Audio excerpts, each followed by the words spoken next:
这个声音呢，所有丰田车都会面临到，真的是蛮恼人的。前面这一颗我刚刚已经转送了，我们把它拆下来。OK。推荐大家一定要来这个行程，超漂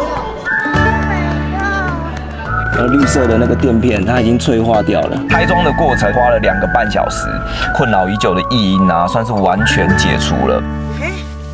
好划算哦。Hello， 大家好。前阵子我们上传了2支关于 CT200这台车子的一些影片啊，尤其是上一集做12万大保养的那一集，很多油电车的车主，还有丰田车系的车主一直在跟我们敲碗，希望可以看到 DIY 修理方向盘异音的那个问题啊。刚好今天佳佳非常版，赶快把这个问题啊先解决一下。这个问题啊，几乎是所有就是开丰田车系的车主啊都会面临到。我发现网络打一打，几乎所有的丰田车现在都几乎是用电子方向盘马达在做动的，它里面都会有一个像这样子的东西，大小齿轮就是这个垫片。对，那这个是我新买来的要更换的这个垫片啊，因为这个垫片的脆化啊，会造成它过坑洞的时候会这样哐哐哐哐哐，会有一个声音。那这个声音呢，我觉得真的是蛮恼人的，因为车子连佳佳开起来，它在转弯的时候都可以发现这个问题啊，所以就觉得这个问题啊，我应该要赶快解决。方向盘这个声音啊，其实有2个东西坏掉。那第一个就是像这个齿轮的一个减震橡皮啊，它在方向盘电动马达的里面。那这个东西很便宜，这个东西我买这样2个大概才300多块而已。如果你今天去外面换，贵是贵在什么？贵是贵在工资，可能不是那么好换啦。但是如果你自己会换的话啊，其实这个东西这个的钱是可以省下来的。我也觉得很奇怪，像这种东西这么简单的一个东西啊，怎么没有人推出那种不会脆化的材质，就是比较耐用的材质啊，甚至价钱比这个可能卖个贵3倍，我觉得我都会买单哦，因为其实每次要换一个这个也是蛮麻烦的。那这个是第一个，就是它方向盘会发出声音的地方。然后第2个就是它的在枪管的下面，还有方向机的上面，中间有一段方向盘十字轴。但是我的认知好像以前这个叫做方向机连杆。它有一个万向接头，时间久了它就会磨损，造成一些间隙。你原地停的时候、转动的时候，你左右摇换方向盘，你就会听到咔咔咔咔咔咔咔的声音，那就是一个间隙产生出来。不管怎么样，反正就是那一只要换掉。如果你今天去原厂换的话，就会很贵。像我自己的方式啊，我们今天先来处理。就是这个垫片，我们先把简单的，就是便宜的东西先处理起来。那其实那一只啊，如果你自己要 DIY 啊，其实难度不高，因为我看好像就上下2颗螺丝而已。重点是你周边的东西能不能闪过。如果可以的话，那一只买来的话，我再来跟大家聊那一只我是去哪里买的，其实不贵哦。好了，那今天就是要来拆装这个垫片，把这个换掉。那其实 DIY 的影片啊，真的很难拍，而且又是我自己一个人在拍，现在天气又那么热，如果有拍不好的地方啊，还希望大家见谅一下。然后如果你有什么问题的话，你可以留言告诉我，然后可以来跟你分享我拆装的过程。结束之后再来跟大家聊。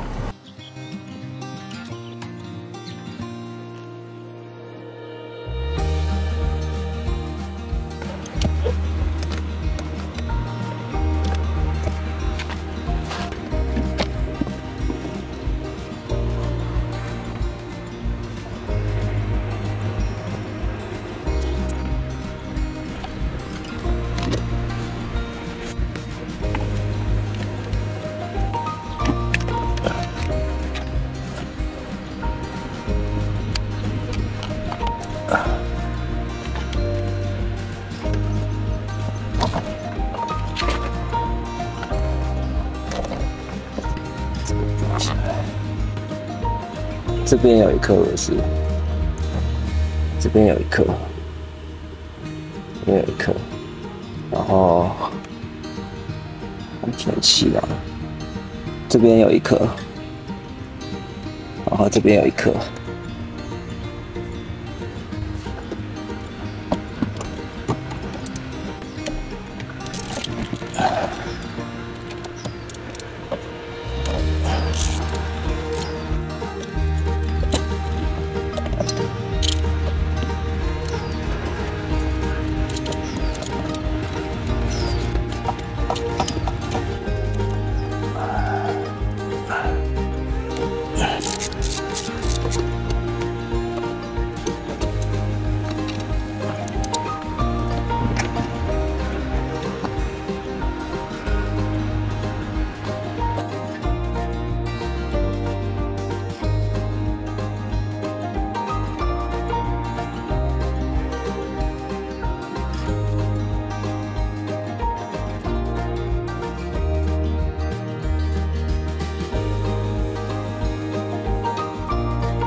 我们今天的主角啊，是这一颗在上面这边这一颗马达的减震橡皮。那这边有2颗螺丝，这边有1颗，这边有1颗。这2颗螺丝放掉，它应该就会整个掉下来。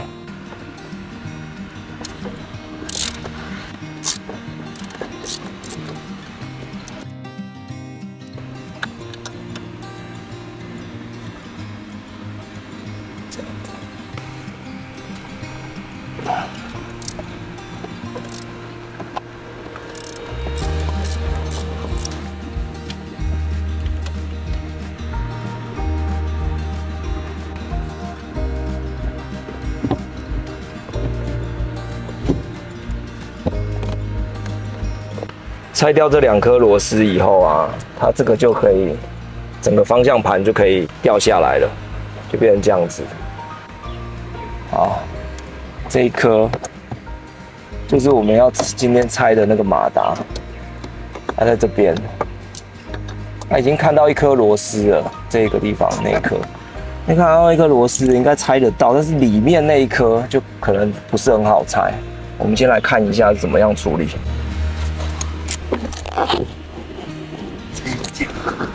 这样子，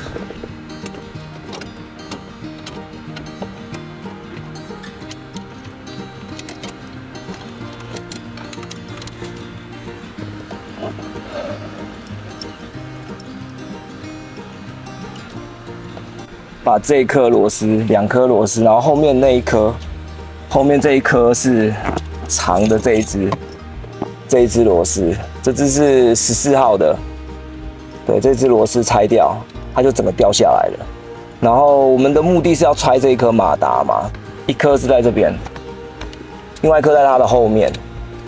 我们看看有没有办法把马达再放下来一点。好，这一颗螺丝这样子可以拆得到。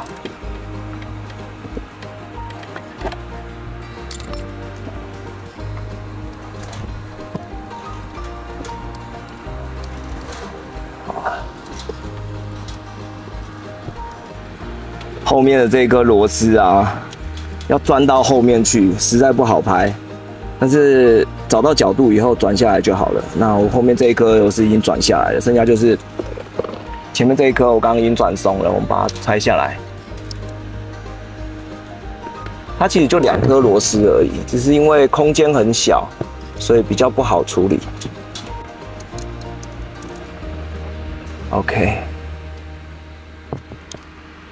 好，那这样子应该马达就可以拆下来了。我来看一下，因为它应该就2颗螺丝而已。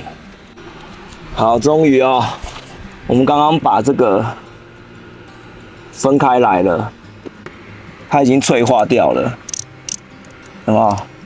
然后绿色的那个垫片，它已经脆化掉了，脆化很严重哦。我们把它看能不能抠出来，实在是空间有点小。好，我们来把它拿下来。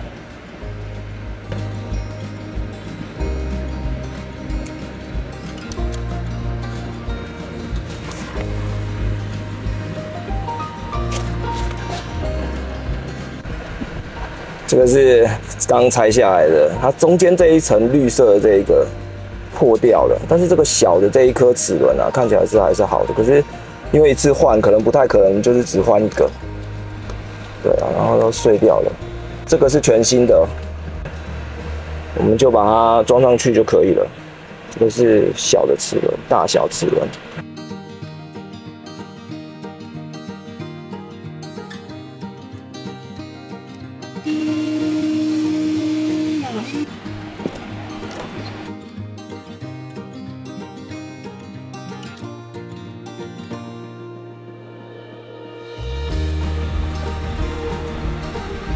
走回去。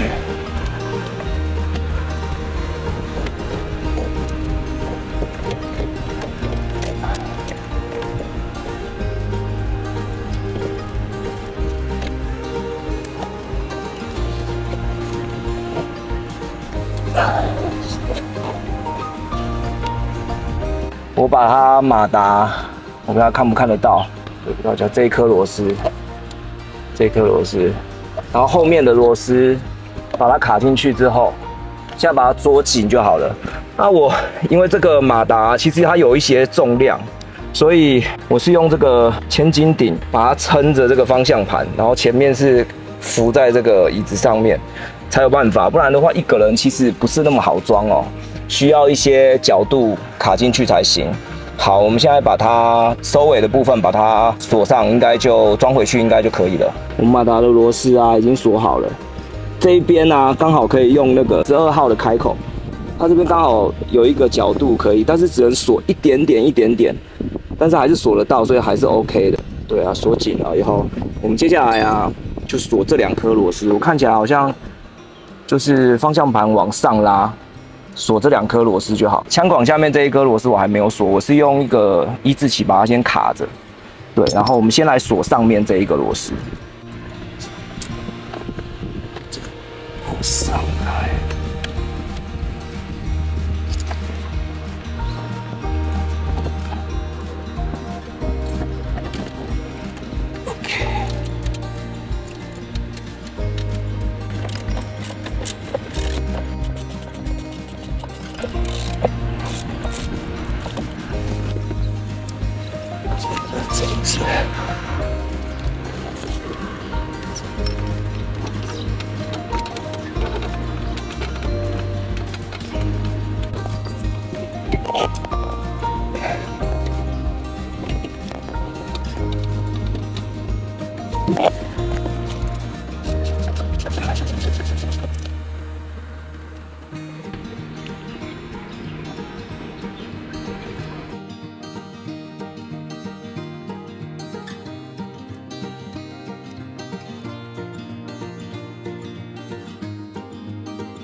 我在帮你做一个秘密的改装。怎么改装？你不要给我乱搞哦。你的车子又变得更屌了。不用太屌没关系。好啦，安全就好。纽约现在热吗？没有，今天突然变很凉。哦，真的哦。但还是舒服啦。那好玩吗？有去哪些新的地方吗？大楼的那个啊。哦。我不是有传给你看？有啊，很漂亮。漂亮的。美了，好漂亮哦！推荐大家一定要来这个行程，超漂亮，超级漂亮。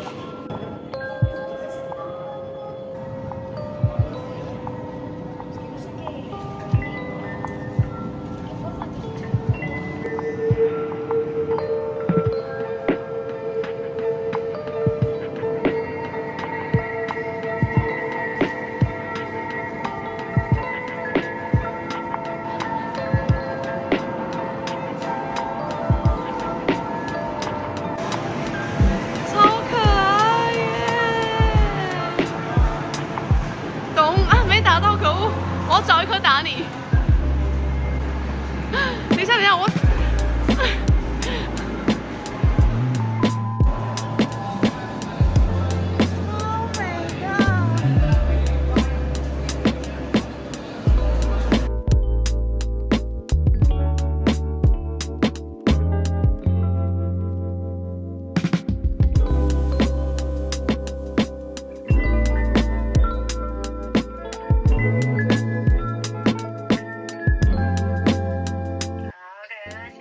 那我们的流量密码嘞？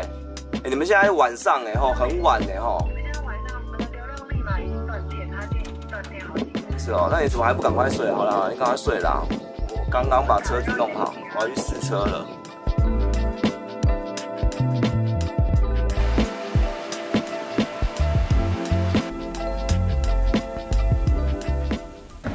好，这几天呢，我开着我们的这个 CT200啊，这个方向盘啊，困扰已久的异音啊，算是完全解除了。我原本以为我们的方向盘在原地转动的时候，它会有一个咔咔咔的声音啊，是下面那一只半轴，就是方向机连杆的那个万向接头磨损造成的。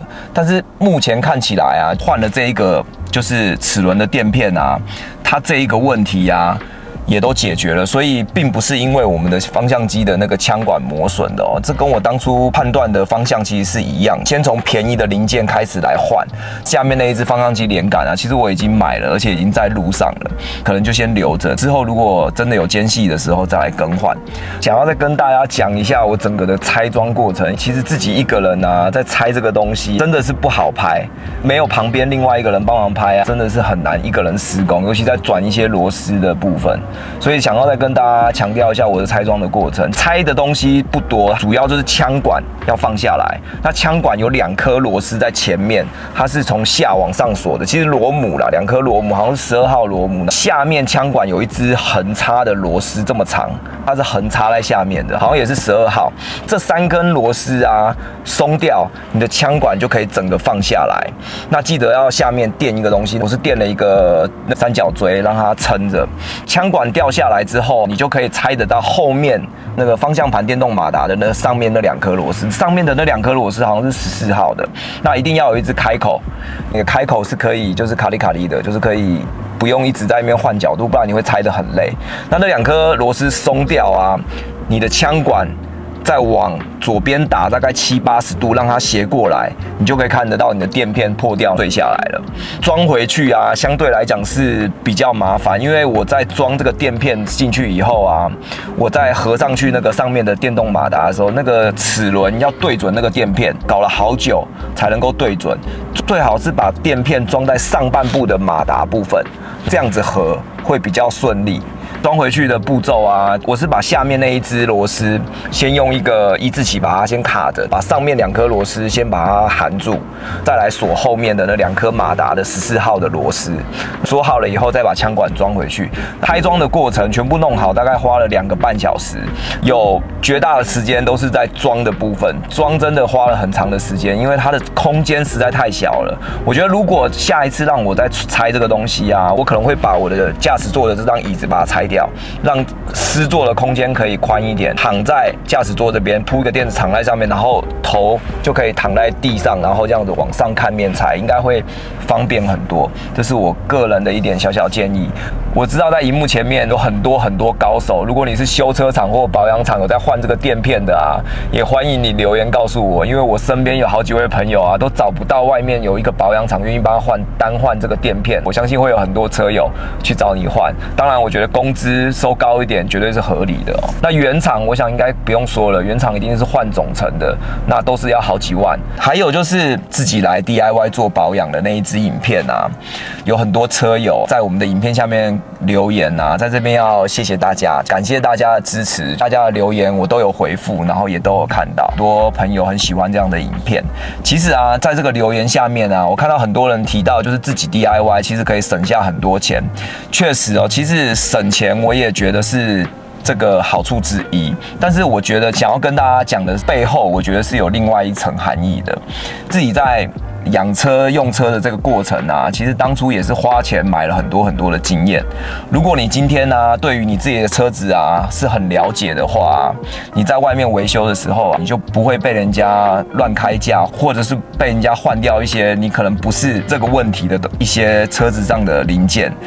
因为像以前啊，我自己的亲身经验就是啊，换了一圈不是问题所在的零件，到最后找到了原来是别的零件。那但是你车上的零件已经被换一圈了。